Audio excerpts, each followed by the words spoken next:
Why has the Horn of Africa become a geopolitical battleground? Look at this region and you can see that more than 10 foreign countries have military bases set up here. That's insane. And since the end of the Cold War, millions have died or been displaced because of brutal conflicts. Meanwhile, this region has endured 3 severe droughts in the past decade alone, and the worst hit are the children. It has received billions of dollars in aid over the years, but things haven't changed much. And with time, foreign entities are claiming to play a bigger role in the security of the region. One has to stop and wonder, why the Horn of Africa? What do people see in this region? Can the Horn of Africa ever recover? But most importantly, will the world allow it? 4 countries, Djibouti, Eritrea, Ethiopia, and Somalia, make up the Horn of Africa. Internationally, of course, Kenya, Sudan, South Sudan, and Uganda are included during conversations about the Horn of Africa. The Somali Peninsula is the largest peninsula in East Africa, and the 4th largest in the entire world. Kenya and Somalia lie in East Africa on the western shore of the Indian Ocean.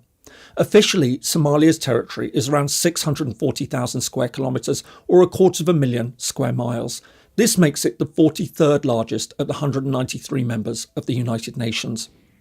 However, since 1991, it hasn't exerted effective control over Somaliland in the north. For its part, Kenya is 580,000 square kilometres or 225,000 square miles, putting it in 48th place amongst UN members. Kenya and Somalia, 2 former British and Italian colonies, had their land border drawn by their 2 colonial rulers, and as is the case with many states that had their borders arbitrarily drawn, this has caused conflict. Before the arrival of the European colonial powers, the border between what is now Kenya and what is now Somalia was relatively undefined and often shifted. This border, created as part of a 1924 decision between the British and Italians, has been a source of tension and intersects an ethnically Somali area, giving rise to a whole host of issues in itself. It is from this arbitrarily drawn land border that Kenya and Somalia's sea border dispute stems. Both states' views on where their maritime border lies obviously differ. Kenya claims their border is perpendicular, bisecting the 2 countries' undecided maritime zones in an easterly direction along a latitudinal line, while Somalia claims that their border runs along an equidistant line in a southeasterly direction from the terminus of their land border. The result of these 2 differing claims is a triangular disputed area, in which there is thought to be a large amount of oil and rich fishing grounds. This disputed triangle is roughly 100,000 square kilometres or 40,000 square miles in size. The court recalls that on 15 July 1924, Italy and the United Kingdom concluded a treaty regulating certain questions concerning the boundaries of their respective territories in East Africa, including what Somalia describes as the Italian colony of Jubaland, located in present-day Somalia, and the British colony of Kenya. By an exchange of notes dated 16 and 26 June 1925, the boundary between the Italian and British colonial territories was redefined in its southernmost section. Between 1925 and 1927, a joint British-Italian commission surveyed and demarcated the boundary. Following the completion of this exercise, the commission recorded its decisions in an agreement signed by British and Italian representatives on 17 December 1927. To which I shall refer as the 1927 agreement. That agreement was formally confirmed by an exchange of notes of 22 November 1933 between the British and Italian governments. I shall collectively refer to the 1927 agreement and this exchange of notes as the 1927-1933 treaty arrangement. Somalia and Kenya gained their independence in 1960 and 1963 respectively. Both parties signed on 10 December 1982, the United Nations Convention on the Law of the Sea, to which I shall refer as UNCLOS or the Convention. Kenya and Somalia ratified it on 2 March 1989 and 24 July 1989 respectively, and the Convention entered into force for them on 16 November 1994. Both Somalia and Kenya have filed submissions with the Commission on the Limits of the Continental Shelf, to which I shall refer as the CLCS or the Commission, in order to obtain its recommendations on matters related to the establishment of the outer limits of their continental shelves beyond 200 nautical miles. in accordance with Article 76, Paragraph 8 of UNCLOS. While they previously objected to the consideration by the Commission of each other's submissions, these objections were subsequently withdrawn. As of the date of the present judgment, the Commission has yet to issue its recommendations in respect to the parties' submissions. The Court then gives an overview of the positions of the parties. It notes that they have adopted fundamentally different approaches to the delimitation of the maritime areas. Somalia argues that no maritime boundary exists between the two states and asks the Court to plot a boundary line using the equidistance special circumstances method for the delimitation of the territorial sea and the equidistance relevant circumstances method for the maritime areas beyond the territorial sea. In its view, an unadjusted equidistance line throughout all maritime areas achieves the equitable result required by international law. Kenya, for its part, contends that there is already an agreed maritime boundary between the parties because Somalia has acquiesced to a boundary that follows the parallel of latitude at 1 degree, 39 minutes, 43.2 seconds south. I shall refer to this boundary claimed by Kenya as the parallel of latitude. Kenya submits that even if the Court were to conclude that there is no maritime boundary in place, it should delimit the maritime areas following the parallel of latitude, and that even if the Court were to employ the delimitation methodology suggested by Somalia, the outcome following adjustment to reach an equitable result would be a delimitation that follows the parallel of latitude.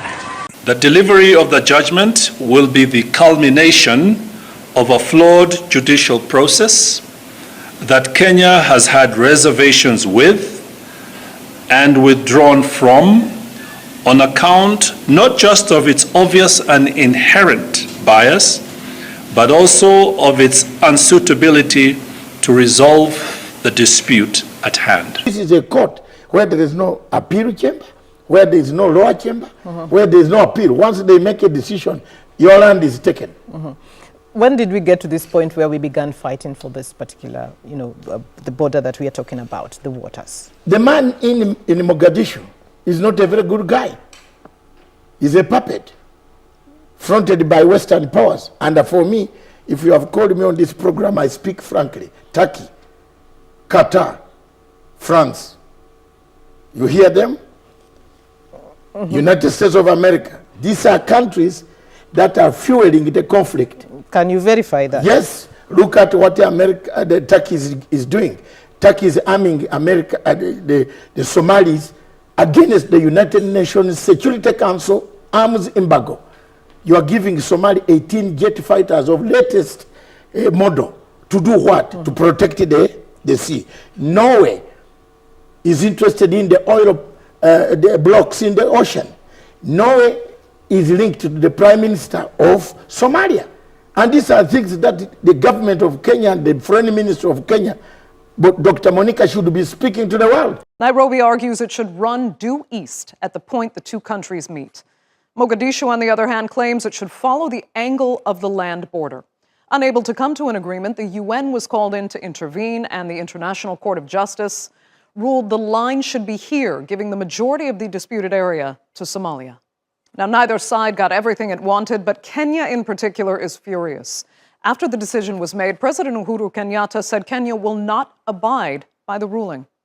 While Kenya is not surprised by the decision, it is profoundly concerned by the import of the decision and its implications for the Horn of Africa region and international law generally.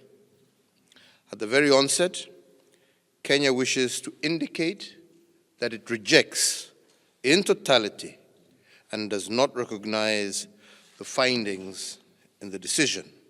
Sadly, litigation can never resolve sensitive issues of security threats within the region. Kenya is confident of the strength of its case on the merits, namely that for over 30 years, Kenya has exercised uncontested jurisdiction in the maritime areas that Somalia now disputes. The first threat to Kenya's territorial integrity was overt and direct. That happened during the Shifter War of 1967-1969. Then, we ably and successfully, as a country, demonstrated our resolution and steadfastness in the commitment to safeguard and protect our territorial integrity. We remain resolute and steadfast in the same commitment today. In October 2021, the International Court of Justice delivered its judgment on one of the most contentious maritime disputes of recent times. 7 years after Somalia brought a case against neighbouring Kenya, the court unveiled the new boundary between the two countries. But although the ruling is legally binding, Kenya refuses to accept it. Indeed, it no longer even accepts the court's jurisdiction. So, has the dispute been resolved? And what happens now? Last month, President Uhuru Kenyatta, who is also the Commander-in-Chief of Defence Forces, handed regimental colours to the military base in Manda, Lamu County. In July this year, the President graced an elaborate military drill at Boni Forest, not far away from the disputed territory in the Indian Ocean.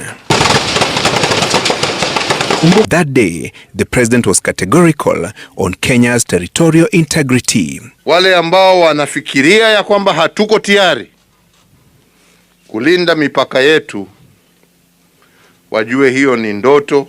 Sisi tuko tayari kufanya vile inatakana kuhakikisha kwamba nchi yetu inabaki vilivyo. For those who aren't familiar, the African Union mission in Somalia, AMISOM, is an active regional peacekeeping mission operated by the African Union with the approval of the United Nations. Its current mandate expires December 2021. There are many challenges to meet that deadline. It has been extended numerous times over the years, and there are AMISOM participants who have been accused of pursuing their own interests, notably Kenya and Ethiopia. Kenya allegedly, there has been accusations that they're trying to create their own buffer state in the southern Somali regional state, Jubaland. And the president of that state, President Madobe, part of the allegation is that he's an ally of Kenya and they're working together, violating the sovereignty of Somalia. In the meantime, relations between Kenya and Somalia had deteriorated dramatically over a range of issues. While Kenya was angry at Somalia's engagement with energy companies, Somalia accused Nairobi of colluding with Somalian opposition groups and for hinting that it might be willing to recognise Somaliland. For not being a country, Somaliland looks an awful lot like a country. To visit this place, twice the size of Portugal on the Horn of Africa, you apply for a Somaliland visa. To buy a mango or a cup of coffee, you pay with Somaliland shillings. It has its own flag, its own president, laws, license plate, passport, police, and even military. The only thing it doesn't have is recognition. While the world is divided on the status of Taiwan, China, Israel, Palestine, and North Korea, it's in complete agreement about Somaliland. It doesn't exist. And you won't find it on any map. All 193 members of the UN are absolutely 100% certain that this is just Somalia.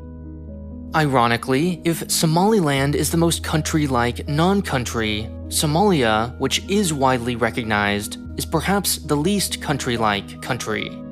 It ranks number 1 on the Fragile States Index, higher than North Korea, Afghanistan, or war-torn Yemen. The government struggles to maintain control over even the capital. Outside Mogadishu, it's the lawless open ocean. If a given town hasn't been captured by militants, it might be occupied by a rival clan, or some good old-fashioned pirates. In fact, Somaliland isn't the only self-governing region. Another roughly third of the area claimed by Somalia also elects its own president, although it doesn't assert independence. In other words, the Somali national government isn't just deeply dysfunctional, it barely exists. Remember, Somalia is barely holding itself together as it is.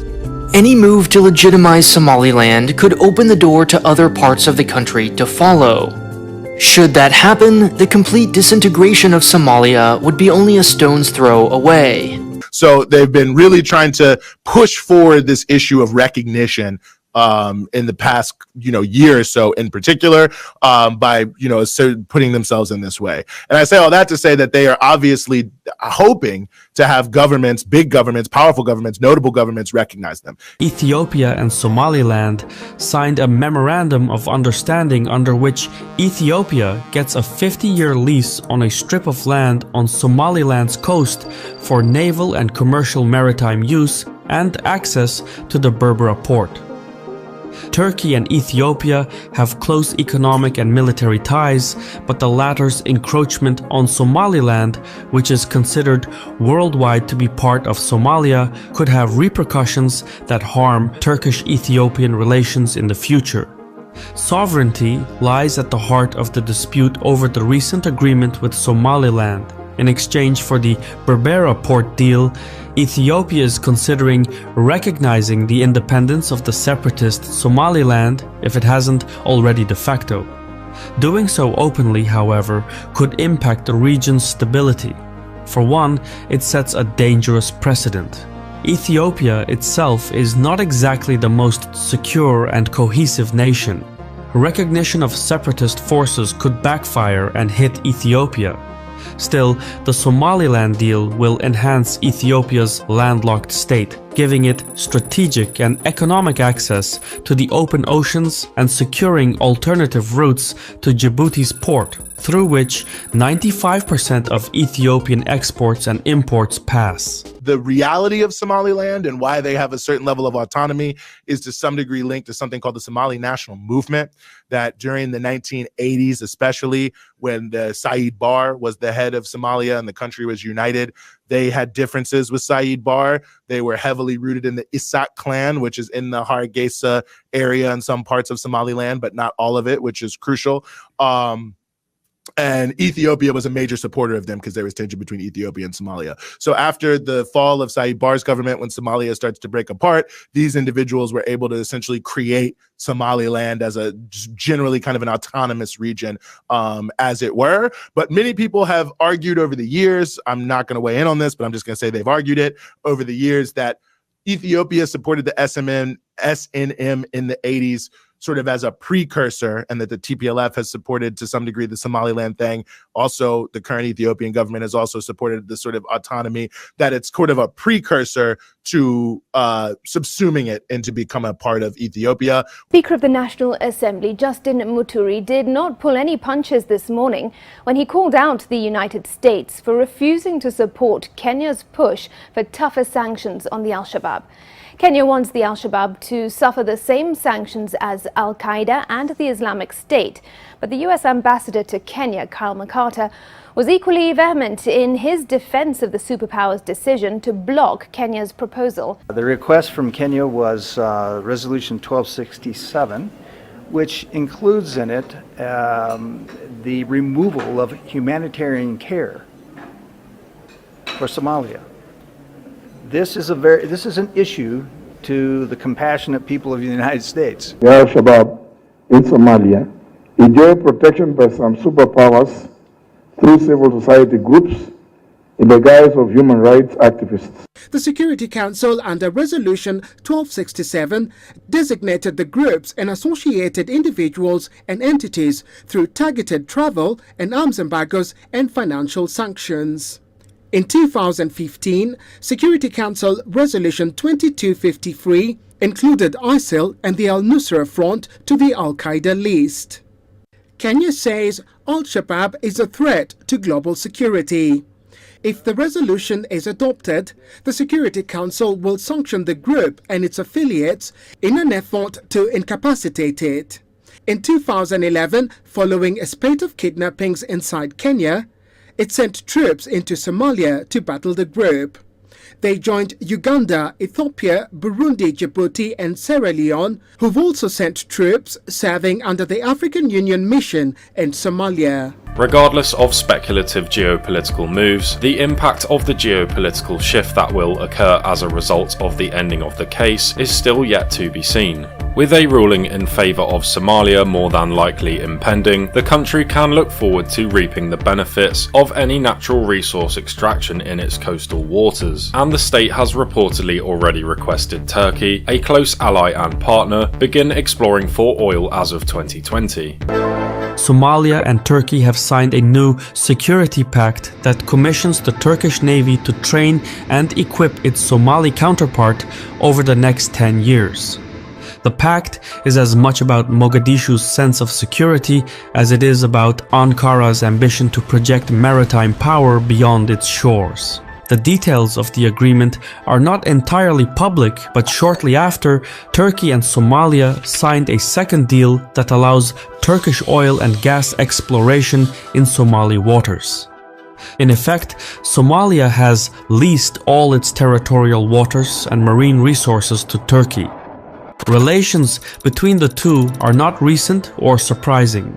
The Turks have been active in Somalia at a time when everyone else abandoned them. Economic and diplomatic ties run deep. Turkey has the most successful training and equipping programs in the world running in Somalia. Hundreds of professional Somali officers are graduating annually from this program. Now, bilateral ties are about to enter a new strategic phase. Through these two deals with Somalia, Turkey will bring in new contracts for its defense industry and, presumably, other Turkish business interests while cementing its military presence in the Horn of Africa and the Red Sea. Fresh off the heels of the security pact, Turkey and Somalia agreed to a second deal in early March, focusing precisely on oil and gas exploration. The energy deal could turn things around for Somalia. Geoseismic studies show that the country has potential oil and natural gas reserves equivalent to 30 billion barrels, placing it on par with oil-rich Kazakhstan. Mogadishu already has an exploration deal with US-based Coastline Exploration for 7 offshore blocks. We're a company that's active in Somalia. We've been active there since 2018. We're trying to get going in the oil and gas space. The oil and gas opportunity offshore of Somalia is quite impressive. It's quite large. We're a pioneer in the space right now. We're the only active oil company in Somalia right now. Drilling is planned to start in 2025. With the new energy deal in effect, Turkish companies can be expected to join the Americans for the oil rush along the Somali coast. However, thanks to the security pact and the energy deal, Ankara has an advantage over Washington. Turkey's drilling fleet will be able to extract natural resources at a reduced cost compared to standard licensing agreements. This implies that the security pact and now the energy deal partially compensates Turkish naval activity through revenue generated from marine activities. We tell the Somali people that the agreement we have tabled to Parliament today is solely about cooperation between Somalia and Turkey on maritime defense and economy. It is not in any way aimed at creating hatred or a feud with another country or government. To engage a bilateral agreement with the help us on this matter, Turkey became the first government ready for this agreement to assist us with maritime-related defense matters. So how has Turkey gone about building its relationships in Africa, you might ask? Following a somewhat similar approach to China's. We recently heard Turkey's Minister for Trade use the term win-win, a firm favorite saying associated with China's engagement strategy in Africa as part of its One Belt, One Road initiative. Whereas China is cultivating new ties, Turkey is relying on its Ottoman past to gain new business access in Africa. Turkey has prioritized aid distribution and capacity building as well as vocational training, building schools and hospitals. For example, in Mogadishu, Somalia, Ankara renovated a 200-bed training and research hospital constructed by TIKA, Turkey's International Development Authority. Turkish soldiers are also training a 20,000-strong Somali National Army at a sizable military facility on the outskirts of Mogadishu. Now, how do I know this? Well, I traveled to Somalia and met Somali officers who spoke perfect Turkish. Turkish firms now operate Mogadishu's air and seaports, and Turkish Airlines flies to the city with a stopover in Eritrea. It's not just military matters Turkey is engaged in. It is looking to expand its ties post-pandemic into areas such as e-commerce, agriculture, and construction. Because countries in Africa with a history of Western imperialism might be a new frontier for the Chinese, ripe for exploitation, Turkey has the benefit of time and of hindsight, of being connected to Africa by faith, and a belief in a shared future on equal terms. Turkish foreign policy in Africa focuses on diplomacy, trade, infrastructure, education, aid, and military cooperation. Turkey's rise as a strategic player on the continent comes as many African countries are looking for new partners, moving away from nations such as France and China. Turkey has 43 embassies on the continent and has hosted 2 Turkey-Africa Partnership Summits. It earned African Union Observer status in 2008 and has been designated a strategic AU partner. President Erdogan has visited 30 African countries since 2002. In 2011, he was the first leader in almost 20 years to visit Somalia. Trade between Turkey and African nations is worth $25 billion a year. Turkey aims to increase that to more than $50 billion in the coming years, investing in construction, textiles, household goods, and electronics. President Erdogan is following Xi Jinping's playbook of expansionism. Turkey is provoking its neighbors by claiming disputed territories and waters. It is currently engaged in a fierce face-off with Greece. They found new energy deposits in the eastern Mediterranean Sea. Turkey wants all of it. The Turkish president wants to reclaim the lost glory of the Ottoman Turks, and he wants the world to witness it. Lasting for more than 6 centuries, the Ottoman Empire has been known as one of the mightiest and longest-lasting dynasties in world history. This Islamic-run superpower is regarded as both a source of strong military force, ethnic diversity, and an empire with notable achievements in arts and architectural constructions. History. The Ottoman Empire was initially just a small beylik in Anatolia, or Asia Minor, a large peninsula in Western Asia, which originated from the Seljuk Empire, a large empire that included modern-day Mesopotamia, Syria, Palestine, and most of Iran. Following the final Mongol defeat of the Seljuks in 1293, Seljuk territory was quickly divided into small principalities, which were led separately by various tribes, including the Kei. In 1299, Osman I, a descendant of the Kei tribe, established a formal government and formed the Ottoman Turks. The name Ottoman is derived from Osman's name, which means Ottoman in Arabic. The next few years witnessed the conquest of this small beylik towards more powerful neighbors. By 1326, under Orhan, son of Osman, the Ottomans took control over Bursa, and the following years captured the Byzantine territories bordering the Sea of Marmara, making way for the Ottoman expansion toward Europe. At its height, the Ottoman Empire covered several regions, including Turkey, Greece, Bulgaria, Egypt, Hungary, Macedonia, Romania, Jordan, Palestine, Lebanon, Syria, parts of Arabia, and a considerable amount of the North African coastal strip. The collapse of the Ottoman Empire. The beginning of the 17th century marked the slow decline of the Ottoman Empire. The decline, firstly, was reflected through the loss of economic and military dominance to Europe. Despite the Ottomans' efforts to invade new territories, its defeat at the Battle of Vienna in 1683 no doubt contributed to the weakening of the empire.